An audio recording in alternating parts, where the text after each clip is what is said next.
Quantiles में data जो है वो डिवाइडेड होता है इक्वल पार्ट्स में। तो there are 3 types of quantiles, जैसे quantiles, deciles and percentiles. Quantiles की वर्ड क्वार्टर से निकला है। कितने हिस्सों में डाटा को डिवाइड करेगा? 4 इक्वल पार्ट्स में। ठीक हो गया? कहते हैं डिसाइल 10 हिस्सों में तकसीम करता है, 10 बराबर हिस्सों में डाटा को डिवाइड करता है। परसेंटाइल्स जो है वो टेस्ट स्कोर्स के लिए यूज होता है नॉर्मली।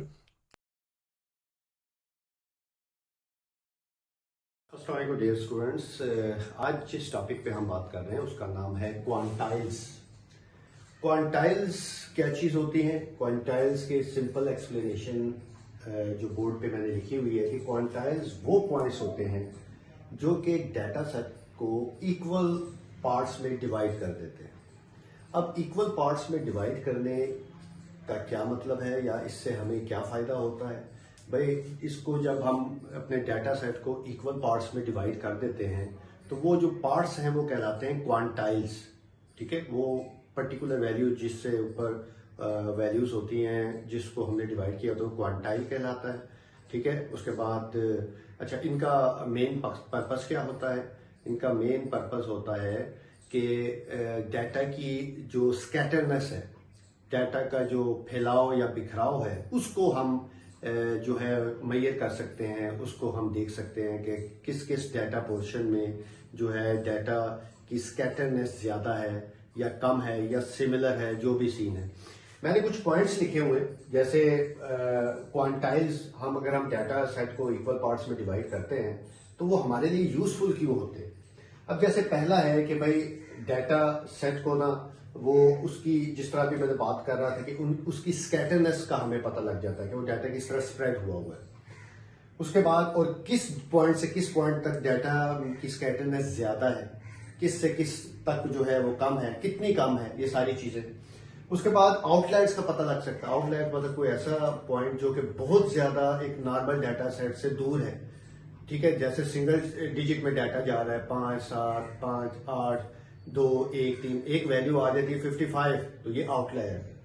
या माइनस में आ गई, या 3 डिजिट में डाटा जा रहा है 102, 109, 153, 172 और चलती जा रही है, अचानक एक वैल्यू 5000 आ जाती है, दैट इज द आउटलायर।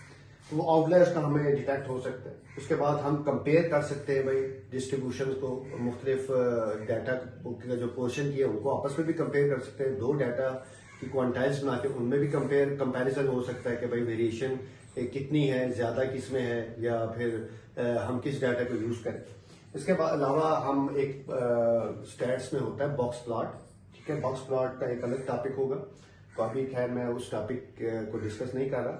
तो एक प्लॉट बनाने के लिए भी जिसको हम बॉक्स प्लॉट का नाम देते हैं, जिसमें मीडियन क्वार्टाइल्स यूज होते हैं, उसमें भी ये जो है क्वांटाइल्स ये यूज होते हैं। अच्छा भाई स्टूडेंट्स, जिस तरह अभी मैं कह रहा था कि क्वांटाइल्स में डाटा जो है वो डिवाइडेड होता है इक्वल पार्ट्स में, तो there are 3 types of quantiles, जैसे क्वांटाइल्स, डिसाइल्स एंड परसेंटाइल्स। ये सारे इन 3 की बात हो रही है। These are the types of quantiles, meaning they divide data into equal parts. ये तीनों ही डाटा को बराबर हिस्सों में तकसीम कर देते हैं। लेकिन क्वार्टाइल्स कितने हिस्सों में तकसीम करता है, डिसाइल्स कितनों में करता है, परसेंटाइल कितनों में करता है, अब हम उसकी बात करेंगे। जैसे मैंने एक टेबल बना लिया, ये टेबल जो है ये हमें इजीली जो है एक्सप्लेन करके देगा इन तीनों क्वांटाइल्स के हवाले से। जैसे सबसे पहले हम बात करते हैं क्वार्टाइल्स की। वर्ड क्वार्टर से निकला है। कितने हिस्सों में डाटा को डिवाइड करेगा? 4 इक्वल पार्ट्स में। ठीक हो गया? और हर जो पार्ट है वो 25% का है। अगर 4 डाटा को 4 हिस्सों में डिवाइड कर दे और हर पार्ट 25% का, तो टोटल 100% डाटा कवर हो गया, पूरा हो गया। तो ईच पार्ट रिप्रेजेंट 25%। क्वार्टाइल्स 3 हमने फाइंड करने होते। Q1 first quartile, second quartile, third quartile. First quartile जो है वो 25% वैल्यूज या डाटा को कवर करता है। 50% एग्जैक्टली मिडिल में होता है, आधे डाटा को कवर करता है। एंड Q3 थर्ड क्वार्टाइल या अपर क्वार्टाइल कहा जाता है, जो कि डाटा के 75% जो है वैल्यूज को कवर करता है। उसके बाद सेकंड क्वांटाइल्स है जिसको हम डिसाइल्स कहते हैं। डिसाइल 10 हिस्सों में तकसीम करता है, 10 बराबर हिस्सों में डाटा को डिवाइड करता है और each part carry 10% of its role या ऑफ इट्स एरिया। 10 हिस्सों में तकसीम करता है। जो पहला हिस्सा है वो 10% वैल्यूज कवर करेगा, दूसरा अगला 10%, अगला 10% एंड सो ऑन। D1 से लेकर D9 तक होते हैं। D1 first decile 10% area, D1 और D2 तक 20% एरिया, D3 फिर 30% एंड सो ऑन। क्योंकि हर एक हिस्सा जो है, हर एक पोर्शन जो है वो 10% को कवर करता है, तो D9 तक 90% आपका डाटा कवर हो जाता है। परसेंटाइल्स परसेंट से निकला है 100 हिस्सों में डिवाइड करता है डाटा को और each part carry 1% of its area या 1% वैल्यू कवर करता है। और P1 फर्स्ट परसेंटाइल 1%, P2 होगा तो 2% डाटा वैल्यूज को कवर करता है एंड सो ऑन। P99 99% जो वैल्यूज है उसको कवर करता है। तो ये तीन जो है वो क्वांटाइल्स है जो नॉर्मली हम डिस्कस करते हैं। जो क्वार्टाइल्स है ये अमूमन बॉक्स प्लॉट के लिए यूज होता है। जो डिसाइल्स है ये अमूमन जो है इकोनॉमिक्स या फिर इनकम के लिए यूज होता है। परसेंटाइल्स जो है वो टेस्ट स्कोर्स के लिए यूज होता है नॉर्मली। स्टूडेंट्स, अब हम बात करते हैं इन तीनों के फार्मूलाज की। जैसे जो है हम साथ इसमें मीडियन को भी कंसीडर कर लेते हैं। मैं मीडियन के साथ डाटा को लेके चलना चाह रहा हूं। हमारा टॉपिक एवरेजेस का, अगर आपने वो वीडियो देखी है तो उसमें हमने मीडियन को डिस्कस किया हुआ है। अगर आपने नहीं उसको वॉच किया हुआ तो उसको जरूर देखिएगा, हाउ टू फाइंड मीडियन। उसके बाद अगर आप ये समझेंगे तो आपको बेटर जो है वो समझ आएगी। अब सबसे पहले तो हम मीडियन से शुरू करते हैं, इसलिए मैंने मीडियन को इंक्लूड किया आपने इस टॉपिक के अंदर। मीडियन का अनग्रुप डाटा, अभी हम सिर्फ अनग्रुप की बात कर रहे हैं।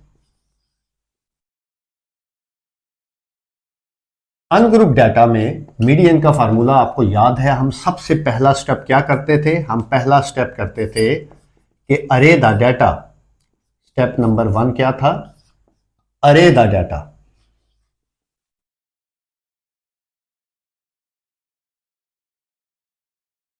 डाटा को अरेंज कर देते थे। सबसे पहले आपने डाटा को अरेंज करना है, उसके बाद फिर मीडियन, क्वार्टाइल, डिसाइल और परसेंटाइल तब फाइंड होते हैं। तो सबसे पहले हम मीडियन की बात कर रहे हैं। तो मीडियन का दूसरा स्टेप में फिर हम फार्मूला लगाते हैं।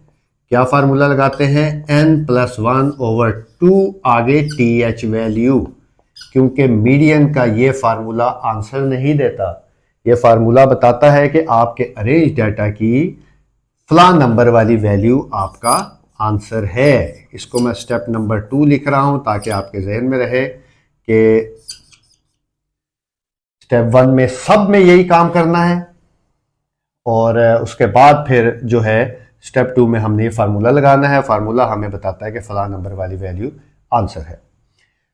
मीडियन के बाद जो हमारा टॉपिक है दैट इज क्वार्टाइल। अभी हमने रिसेंटली इसको जाना है कि क्वार्टाइल्स 3 होते हैं।